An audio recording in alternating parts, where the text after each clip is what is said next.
All right, welcome back to another episode of This Week in AI Security, coming to you for the week of the 30th of April, 2026. We've got about 7 or 8 stories to get through this week, a couple of updates on previous stories, plus one new one that I do want to discuss in a little bit of detail. So let's dive in. First, a briefing done by both OpenAI and Anthropic to House lawmakers. So House, for those that don't know, is one of the chambers of Congress in the United States. They get a demo of jailbroken AIs as well as some of the latest of the capabilities of the newest models. And of course, there's been a lot of talk about the newest model families, Claude Mythos, and on the OpenAI side, the new 4.7 model family and some of the cyber capabilities that they have there. So closed door workshop for all the House members starts with something called Abliterated Models. And this is abliterated with an A at the beginning, not obliterated, as in terms of like destroyed with an O at the beginning. So these are models that have safety guardrails specifically removed. And the important thing to understand here is that, we've talked many, many times about the fact that prompt injection is always kind of possible. And it also pretty much looks confirmed at this point with the current state of models, even these upcoming models, that some level of removal of guardrails is also always possible, whether that is through large context windows and sustained interaction to kind of build towards a persuasion, something like the kind of so-called grandmother attack, where you kind of say, well, hey, I need a phishing email. Well, no, I don't need a phishing email. I need to help my grandmother with IT support to fix her online banking, and kind of convincing the models to work with you in various different ways. In some of the capabilities, were kind of tested in ways in terms of, let's say, like how would a member of the House of Congress be kidnapped from inside the House? And the obliterated model gave step-by-step instructions, while the normal model, which is kind of the default base model, did refuse.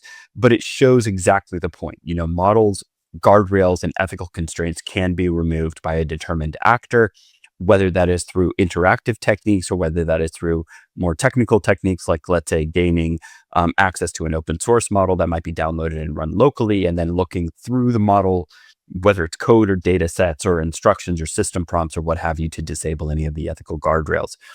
So it's really kind of an interesting reminder of the fact that, you're interacting with something on a sustained basis, and these techniques can be possible. All right, next is a story from the Google Thread Intel team. They looked at common crawl snapshots, which is kind of, I think, their way of indexing the web, as they crawl around. And what they were looking for is they looked for prompt injection payloads across the web. So these would be things like plain text embedded in pages. And you can think of this in the broad category of things that we've discussed on the show any number of times, like, hey, the fact that if you are using an IDE and you're processing things like GitHub comments or text that's in log file strings and things like that, those can also be prompt injection payloads.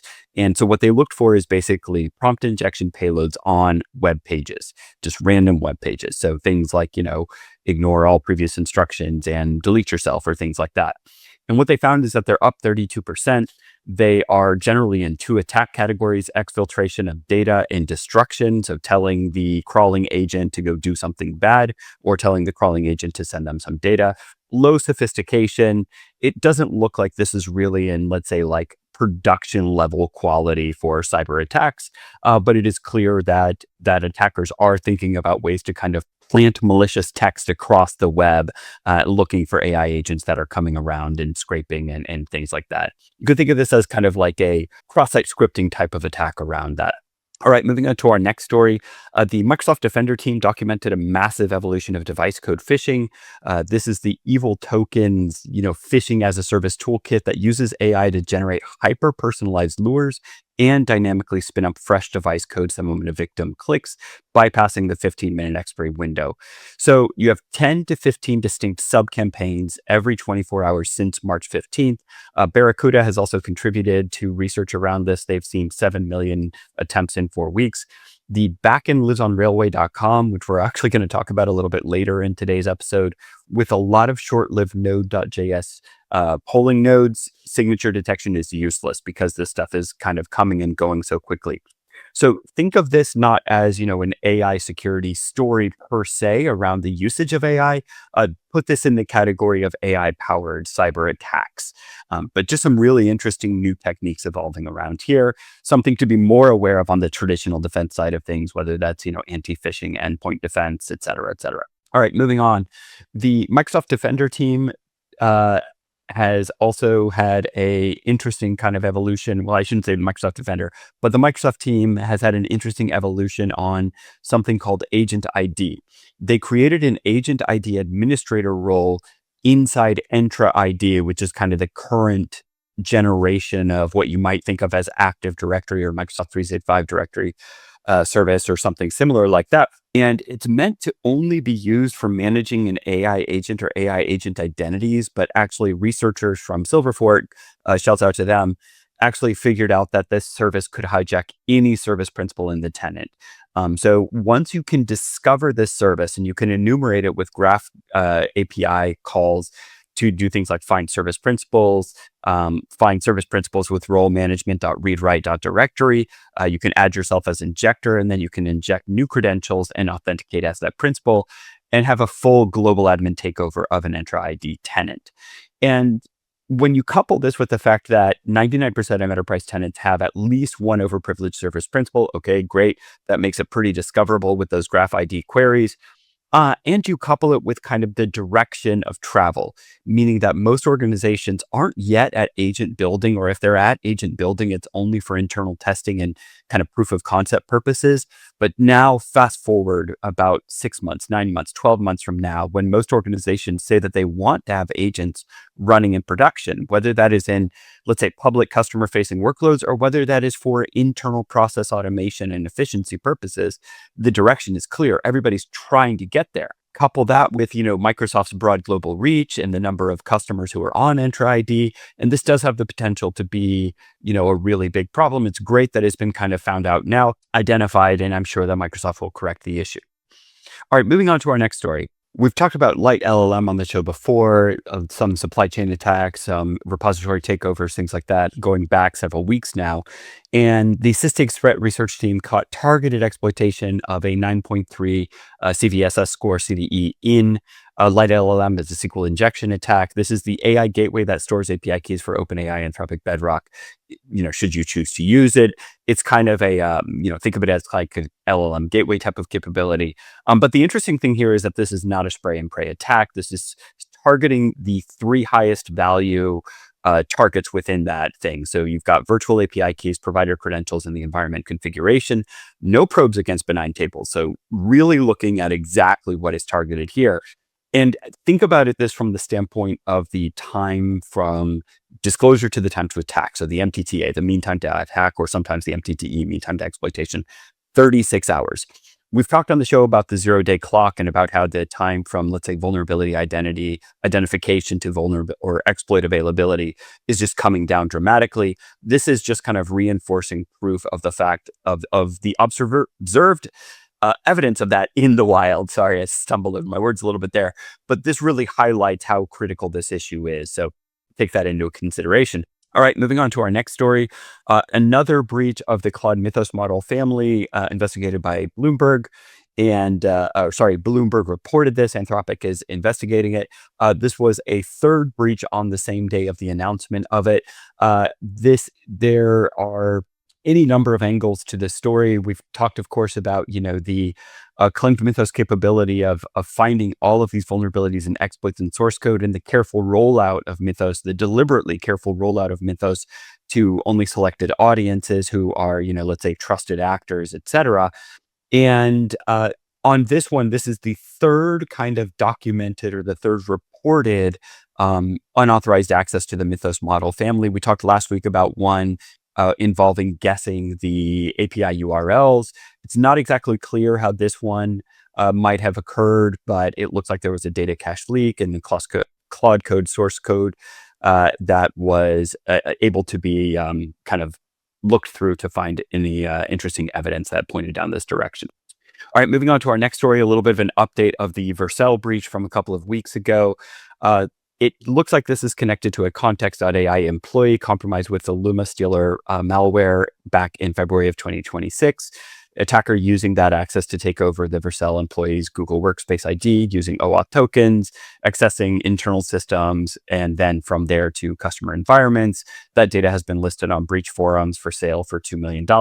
All of that we've kind of talked about. This is kind of the textbook AI supply chain / third-party attack.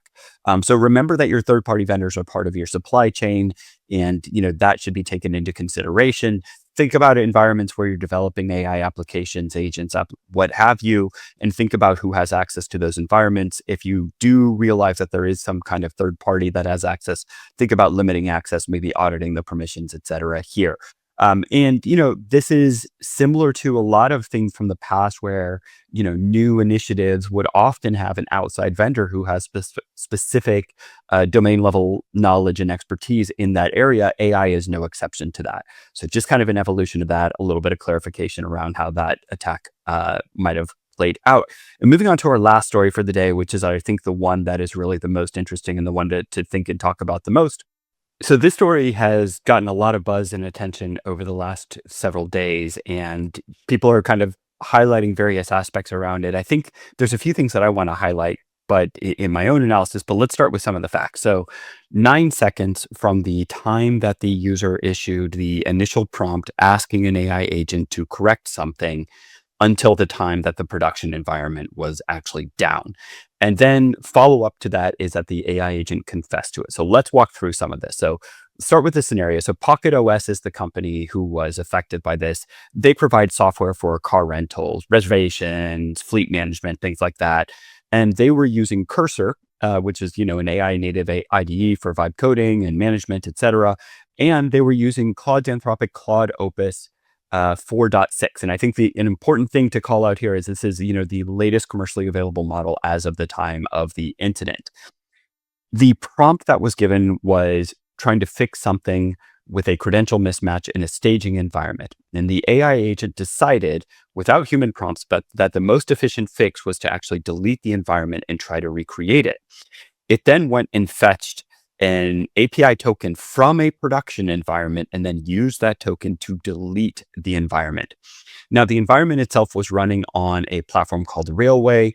It used a Railway API call that was well known to it and, had been used successfully and productively in any number of incidents, and then made the decision to issue the API call to delete the environment. Then when asked, hey, what went wrong? The AI confessed basically to all the actions that it had taken. So it said things like, never bleeping guess that the credential fetch from production wouldn't have access to staging, still went, grabbed it, used it anyway, did not verify the permissions of that credential. It decided to do it on its own. And that's a direct quote from the agent when I should have asked you first. Again, a direct quote from the agent to the human. I violated every principle I was given. Again, a direct quote from the agent.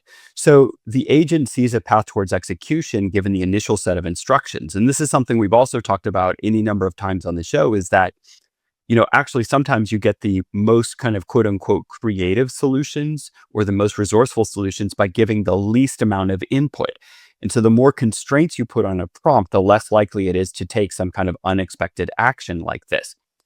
There were a couple of other things that I want to highlight here around this scenario. So first is that the Railway service hosted backups as well as production data on the same disk. So when the delete command was issued, it was actually targeting a particular volume and of a virtualized infrastructure. And that removed both production and backup data. I mean, that is just violating such a cardinal rule of kind of infrastructure management. Think about like 3-2-1 in backups and things like that. That's a little bit, in my view, a little bit of a design flaw on the Railway platform. But again, we've talked on the show any number of times about how design flaws are creeping up again and again because things are moving so quickly. A couple of other things around it, are that the execution, the no human in the loop, the no checks on all of those things happened super, super fast. Recovery is a pain. And secondly, the kind of the mixing of environments, you can put that on both parties here, but just a crazy set of confluences. Again, we'll have this linked from all of the show notes, but a lot of these core principle things are really coming up time and again in the stories that we talk about on this week here in AI security. Signing off for this week. Thanks so much for listening. Talk to you next week. Bye-bye.